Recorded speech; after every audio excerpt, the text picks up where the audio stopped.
Honor, at some point, Your Honor, I'm sorry, I'm talking, and I don't know why I am being interrupted. I will not stop. Hey. I was speaking. Ms. Love, y'all got. I'm sorry, I was speaking. Both y'all can't talk at the same time. I know, I was speaking, and I expect you to allow to speak when I'm speaking. Hey, both of you all need to just take it down a notch. And so, Your Honor, if I may finish, because I was the one speaking before Mr. Weinstein interrupted. But you continually engage in this pattern of behavior, Ms. Love. You don't want to accept my ruling.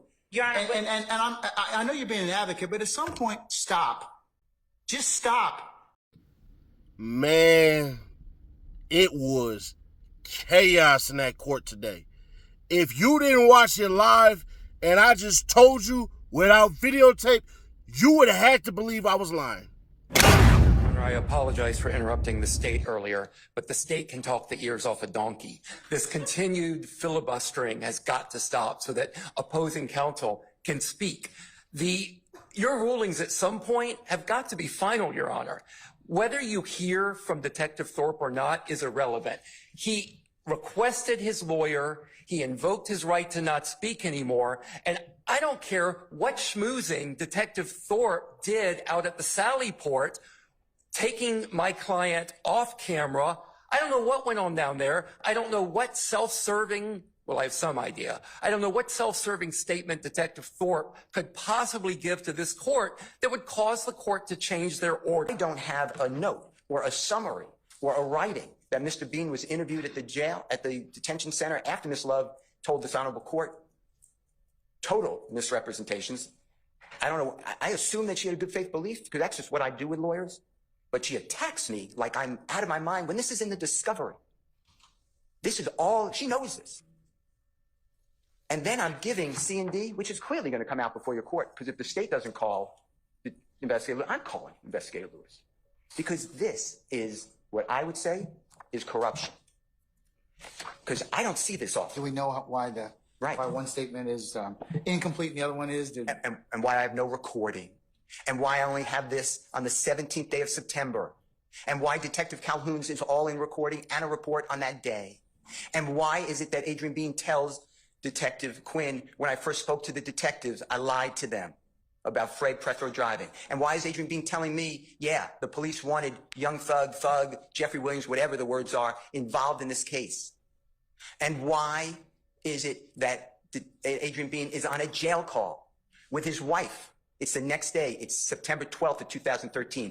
And his wife says on that jail call, the homicide investigator, who's going to be Detective Quinn, came by a second time yesterday. That's the date of the incident. And he told me that the driver, people think the driver's a woman wearing a wig, but it's really a man. It's a boy. And Detective Quinn is giving this information. And whoever the driver's in big trouble, but if Mr. Bean is a passenger, he may not have any charges. And on that same recording, Adrian Bean is telling his wife, they gave us a story to tell. And Adrian Bean tells me with Investigator Martin that story to tell happened at the hospital. Now, he blames it on Detective Quinn. It's also 10 years before, so maybe it's not Detective Quinn. I'm not saying it's Detective Lewis. My questions were some detective. But his point is, it's a detective that introduced Jeffrey Williams to this. And then you could go through the crime, which I'm going to do, the crime scene photographs. There's not room for 4 people in the back of the car. In addition, there's no shooting in that car. Like the police did it and they cleared, and I'm not saying Robinson L. was not justified. I am not saying that. But Robinson L. discharges firearm multiple times and it crashes through the very rear window on the passenger side of that 2004 Nissan. Those bullets go somewhere. Mr. Murphy is shot twice, one in the lower ankle in his right leg and one in his left leg, upper thigh, which strikes an artery. That's why there's so much blood from him.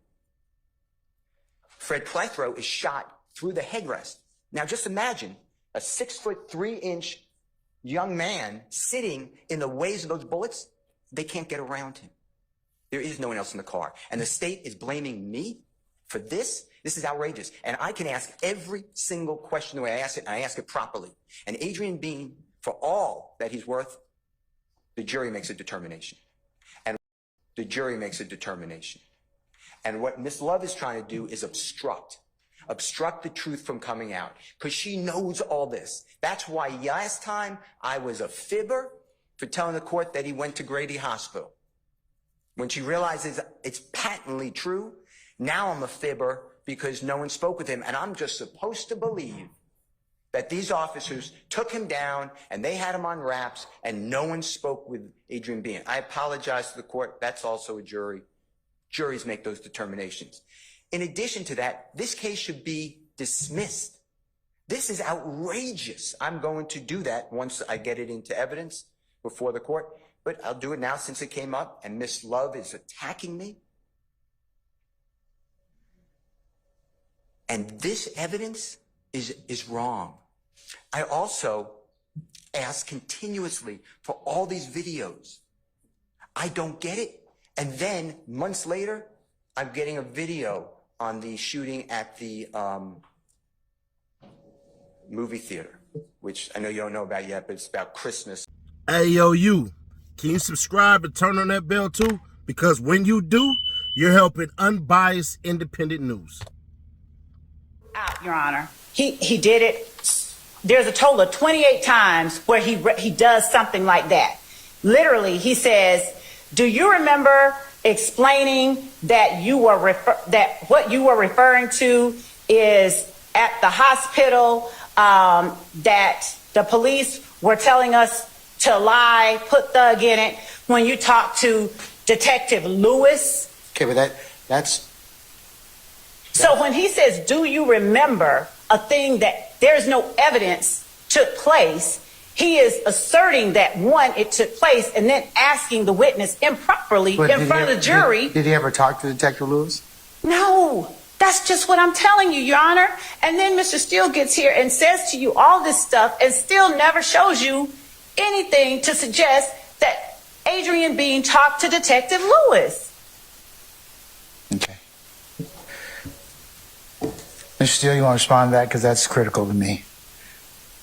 I mean, it's critical in the sense that if there was no conversation between the two of them, then that would assume facts not in evidence. Hold on. I'm asking Mr. Steele a question now. Just hold on, Miss Love. Okay. Your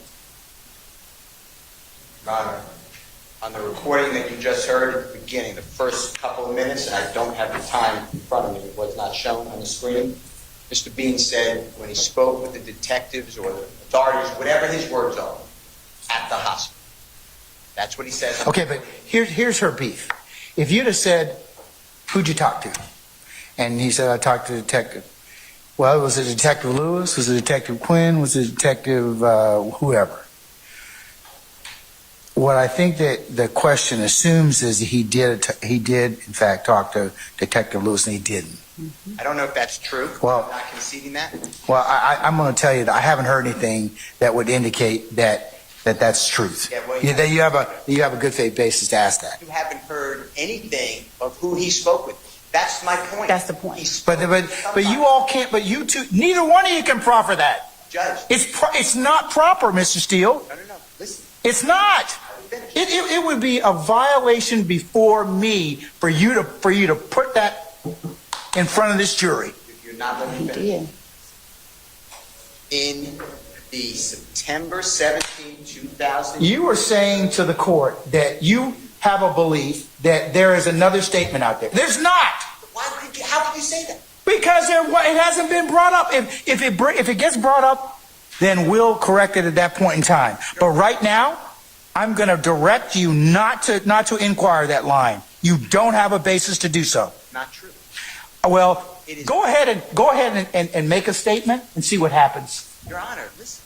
Go ahead and make the statement in contravention to what I've just told you, and I'm telling you that you will have some problems in front of me. I'm trying to articulate to you. You have told me everything at this point. You have told me that there's got to be a statement. Now, if you find a statement, I will, one, apologize to you. Two, I will take corrective action. That's probably not going to be nice to anybody. But at this point, there's nothing for me to do other than if you don't have a good faith basis to do it, you can't ask the question. Your Honor, listen. There is a recording between Detective Quinn and Adrian Bean where Adrian Bean says, "I lied to your..." But we don't know what he lied about. He says he lied about who he's talking about the car. But we still don't know whether or not he had a conversation with Detective Lewis. And I made it clear. It's 10 years ago. But you said you had, in your conversation with Detective Lewis, that's what you proffer. I said, or any other detective or law enforcement. Read the transcript. I made it clear. I don't know. He doesn't remember names. He says it was Detective Quinn. Also on the recording on Sunday, January 22, 2023, Mr. Bean is the one who said this happened in the hospital. Your Honor, I'm the one complaining about I don't have the statement. I've been asking for it. This is Brady. Clearly there was a statement made. We don't, but we don't know if there's a statement. You're supposing there's a statement, okay? And there may be. And you know what I said? And you know what I said earlier? I said if there is Brady that's not disclosed, then that particular individual is going to have some problems with me. I told you that already. Or I have a lot of different remedies I can execute at that point in time. There has to be. That's why I gave you. But you can't intimate or otherwise cross over the line when you don't have the statement to back it up. Judge, I've been robbed of the statement. But we don't know where the statement is. If we find the statement or it comes up or in cross-examination, Quinn brings up and says, hey, happen to have a statement right here in my massive file. And if he does, then of course I will revisit this particular subject again. I'm saying it's been deleted. It's been destroyed. We don't know. You don't know. We don't know what happened. We don't know what happened. We had the same issue that happened earlier in this trial about a statement. We don't know whether or not it was the hack or whether or not it's intentional. Now, you can make whatever hay you want out of it. I mean, and the jury can decide for what they want to give it. But you cannot ask the question in its current form. You just can't. Your Honor, I'm not asking any questions, but you have to understand the following, please. 6 days later, Detective Quinn and Adrian Bean are on recording where Adrian Bean tells Detective Quinn, I lied. About what? I lied. About what? Who was driving the car. He gets cut off. Detective Quinn says, yeah, tell me about it. Where's that statement? That's what I've been asking for. But that doesn't still give you the latitude at this point in time to ask that question. Now, I told you, if we find out from Quinn, and I'm telling the state that if I find out that the statement exists, there's going to be a lot of unhappy people. Well, what if you don't find out it exists? I still am entitled to it. That's my whole point. Okay, but here's the thing. You've asked me for it. I've asked them. If it comes up later, or I find out it's sitting someplace that was in possession of the state, pursuant to case law and definition, then we'll have some problems. I understand, but you're asking what you have to find the statement for. I'm telling you the statement was made. It doesn't work that way, Mr. Steele. I'm sorry. It does work that way. No, it does not. Yes, it does. No, it doesn't. And you haven't presented any case law to tell me how to do that. And I'm telling you, as the judge presiding over this case, if you do that, it's misconduct. I'm not doing anything. I'm telling you right now. I don't know what you're telling me. I'm not. I am telling you, you have no good faith basis to this point in time to ask that question right now, or to intimate that. I didn't ask any question. You are listening to the district attorney above. I'm ready to cross-examine. I'm going to play the recording you just heard. This gentleman tells me on recording that he was at the hospital speaking with law enforcement. I want that. It is backed up because on recording, 6 days after the crash into that side of the building, Your Honor, Detective Quinn and Mr. Bean are talking about the statement that Mr. Bean made prior. I don't have it. And when the court asked me, well, you got to find it, or if I find it, it wasn't given over. Then we'll have some problems. Then we'll have some issues. I have some issues now. I've been begging for it. The state's supposed to give this. Hold on, Monsieur. Okay, stop for a second. Miss Love, have you inquired of Detective Quinn where this other statement may be? Judge, that's just it. Mr. Steele is literally manufacturing evidence. There is no other statement. I have asked whether or not there was a statement. I asked Tracy Lewis at the hospital. Let me be real clear, because he keeps conflating stuff. Adrian Bean never told Detective Quinn that he made a statement at the hospital. I have his But he's, transcript. okay, but we don't know where he made the statement. And also, he's lied. So we don't know what he lied about either. Your Honor, to be very clear, there's no statement. I have asked Detective Lewis. They can ask Detective Lewis. She never talked to him. Okay. Detective Quinn, who is the only person, it's not just police, the only person Adrian Bean asserts to Brian Steele in this recording that he gave us, this 10-minute recording, he said, I spoke to Detective Quinn. It's obvious that he didn't speak to Detective Quinn at the hospital because the first time he met Detective Quinn was September 17th when he pulls him in for the interview. Literally. Mr. Steele is manufacturing something. So when the court is even asking me, okay, do you know where this statement is? Assuming that there's not a statement. There is no statement. There's no evidence. That's the problem with Mr. Steele asking questions the way that he asked them. He is assuming facts that are not in evidence. And he is usurping the jury's province and their ability to discern and weigh evidence because he is injecting assertions into his questions about things that don't exist. Similarly, he says, do you recall explaining that you made calls from the Fulton County Jail that you knew were being recorded to support your lie to the police that Jeffrey was involved on September 11, 2013? That's what he asked the witness. You heard the interview. He doesn't say that anywhere in that interview. This is the kind of manufactured evidence Mr. Steele keeps putting in front of the jury. He never said that during the interview, yet that's the question. That's the question Mr. Steele asked Adrian Bean on the stand. Nothing like that ever happened. And his conversation, during his cross-examination of Adrian Bean, the cross-examination is replete with examples just like that. There is no statement. He can't sit there and say there has to be a statement and then ask the question as if there is one, because that's improperly asserting to the jury something that isn't factual. There's no evidence of it. So to answer the court's question, of course we have asked who spoke to whom. Did Tracy Lewis, did you speak to Adrian Bean? Tracy Lewis, I talked to Walter Murphy, and I put it in my report. I made a report of that. Calhoun, did you talk to Adrian Bean? I talked to Frederick Prothro. Here's my recording of that. Detective Quinn, and then this idea of destruction of evidence, that is the fallacy that is getting thrown around. That's the problem with asserting facts not in evidence. That's the problem with them being allowed to ask those kind of questions. Do you destroy evidence? Nobody has said anyone destroyed any evidence.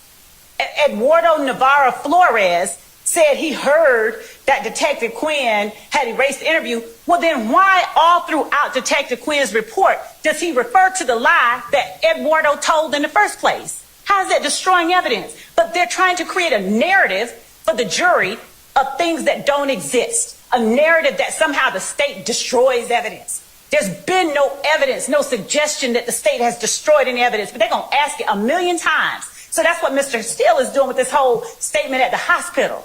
He's going to ask it a million times. So the jury's sitting there going, well, where is it? And then in the end, $100 says that he gets up there and says, they destroyed the statement from the hospital, knowing he has no evidence that one even exists.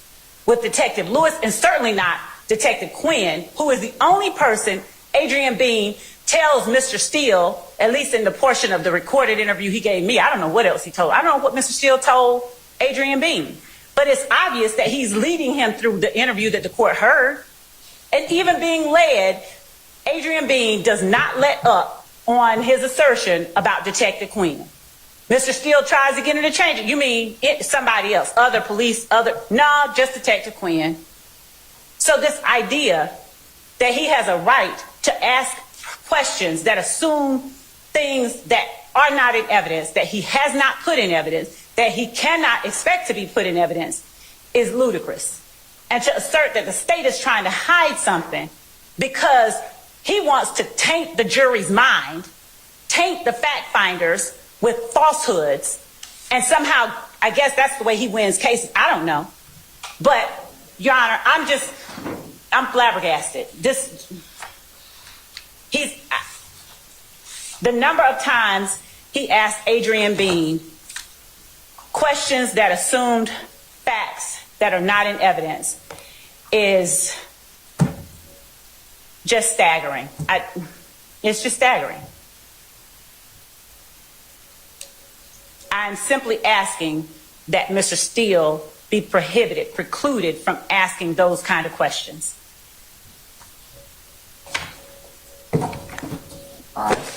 And Your Honor, I'm asking that any reference to statements made at the hospital in the manner that he has asked them, that assume that there was one, be stricken, and that the court instructs the jury that there is no evidence of any statement made at the hospital to a Detective Lewis.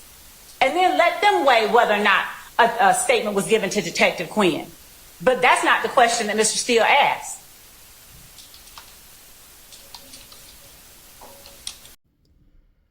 I think that Miss Love doesn't understand at all that people who find you unlikable will tend to agree less with you. See, the judge has a job where he has to take his feelings out of everything.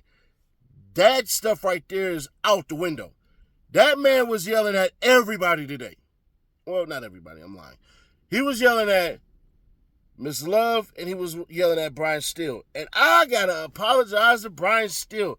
That man was weaving through so nicely, you would have thought that man knew how to stitch words with his bare hands. That man was cooking today, wasn't he? So, Brian Steele is over there destroying Miss Love. And he's doing it so eloquently that even she had to sit back like, I want to say something nice, but I can't. She sat up there misrepresenting everything that Brian Steele said. When she says, hey, yo, he's saying, didn't you say that this happened and stuff like that? Her tone and how she's saying it is BS. Because it's something like this, it's something akin to this, and y'all heard it in the video anyways. But it's something like this. If I ask y'all, if I say, bro, didn't yesterday you say that you didn't even go to that person's house? She's making it seem like I'm saying, hey, didn't you say that you didn't go to that person's house? When in all actuality, it's revisiting what being said. It's clear as day that these cops on this case are dirty. It is clear. So, when Brian's still talking about throwing out a case and stuff like that, he's not talking about the full Rico. He's talking about this particular case. What ended up happening was it got revealed during the phone call that Buddy basically was like, the police lied and told us to put Young Thug on there. Miss Love is trying to make it seem like Brian Steele fed him to say that. And if I'm Brian Steele, bruh, eventually you got to take some shots at her, bruh. Buddy did it today. Said, man, she can talk the ears off a donkey. God damn, bro, I ain't never heard nothing that disrespectfully slick, so eloquently stated. Bro, I was like, I'm inclined to believe this nigga. Yeah, he right. But Brian still do the same thing. But Miss Love was so pissed off that Mr. Weinstein, Gotti's damn, what's the name? His attorney was able to get Gotti's damn statement thrown out, and this bitch act like, and I don't mean to call her a bitch like that. Let me stop. This lady act like none of that happened. Basically what happened is, Gotti gets pulled into an interrogation room, and Gotti like, I don't want to speak without my lawyer. The detective stops the recording and all that, take Gotti outside for 45 minutes, get cuz a cigarette, and Lord knows what he told him. And then come back and act like Gotti did not say that. And I'm fairly certain, 100% certain, that she thought she was going to get something that she didn't get. She thought because by her saying that this officer can say that, hey, Gotti is the one who initiated the conversation. First off, the judge even called out. He's like, the cop did something improper. When a damn witness says, hey, I don't want to talk to you without a lawyer, you have to take them back to their cell. You are now violating the law. Didn't matter. So today was so many fireworks, bruh, that if you were sitting back watching it, first off, the trial didn't start yesterday because these niggas either got into it with the police, the cats that's on the YSL members, or they got into it in the jail cell. I don't recall which one is which, but somehow, some way, these niggas got into it with niggas yesterday and today, and that's why we started out late. The jury didn't even come in. Them niggas came up today just to sit in the jury room for a couple of hours, be told to go to lunch, and then turn around and then go home. And if I'm them, I'm sitting there like, God damn. I don't know how they're able to sit there and not go to the internet and watch this stuff, because I'm sorry. If I was a juror, I want to know what I don't know, bruh, because it is clear as day. The state really doesn't have a damn case. It's clear as day, bro. Now, that's not to say that she can't make a case eventually down the road, but as far as it goes right now, so y'all got to understand how I'm coming with it. I'm saying right now, this looks stupid. Right now, your whole claim to fame right now is Young Thug essentially standing in the middle of niggas who basically acting like they got money, and him basically trying to look like he fly in front of all these niggas and saying, yeah, sex by murder. All right, cool. Other than that, she really has nothing, bro, because the damn dude was sitting up there painting an illustration of the cops being dirty, and she could have said, all right, he did that. But then when Brian Steele introduces a paper that has stuff whited out that was police evidence that was supposed to be from the police for this damn, what's the name? For this damn court case, you tripping. Then she tried to say, and this what blew my mind, and I don't know why Steele didn't just go nuts. She said that Detective Navarro, Mr. Chapstick, while on the damn, what's the name, that he never erased nothing. When it's clear as day, he said, yeah, I delete recordings when I find them not to be truthful. And a witness that y'all brought on the stand who didn't want to talk to nobody literally says this nigga did that, while another cop turns around and says, you are not supposed to do that. I'll pin that video in the comments so y'all can go see. You don't have to take my word for it, but I know y'all do because I watch this stuff. Bruh, this case right now, bruh, is too much for Glanville. And I don't want to call into a sexuality because, you know, he a little sassy with it, bruh. But Glanville was so damn emotional today. That nigga was yelling at Attorney Love, but then letting her get away with shit. But then when it came to Brian Steele, was talking about if you bring it up, you're going to get misconduct. Bruh, what? So while you said to Miss Love, hey, this is my ruling, and then let her proceed 15 minutes after you keep on saying, this is my ruling, and then her getting pissed off, bruh, eventually you gonna have to stand on your word. She's blatantly disrespecting your word, and you're not doing anything about it. And that's the biggest problem that everybody should have with this, is that, yeah, nigga, you agree with the state like 85% of the time. So when the defense gets goddamn 15% of it right, you not even pushing forward on it. The thing is this, the cops were not supposed to do that, Miss Love. So you want me to take the word of a cop who basically damn near broke the law? I can't do that. And she got mad about that. Then on top of that, this nigga, the judge basically says to her, stop. Have a seat damn near. She doesn't do that. So you got that, and then and this was one of the biggest things that happened that nobody really gonna be able to talk about because they didn't watch it as much as I did. Bro, this nigga literally says to Miss Steele, He does not have to give you the damn evidence until it is time for him to call his witness. She skips everything he just says about that and then tries to bring in case law, and then he has to go further. Hey, Miss Love, understand this. He may not even bring up that witness. So if he doesn't bring up that witness, he doesn't have to give you that evidence until it is confirmed that that witness will be called. And then she gets flustered. Oh, big booty. Oh, fat, round, pound town. I bet she like TD Jakes. I bet she a power bottom, ain't she? Have you ever been swallowed up? Have you ever been swallowed up? I don't know, bro, but subscribe to our bell, stay notified, share to keep your people aware. I took the last couple of days off, but I'm gonna get to putting a lot of content on the Reloaded channel, and then the big stuff that be dropping, stuff like that, we'll put over here.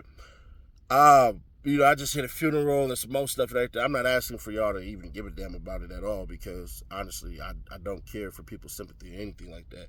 But I will say, bro, I kind of took it easy the last couple of days.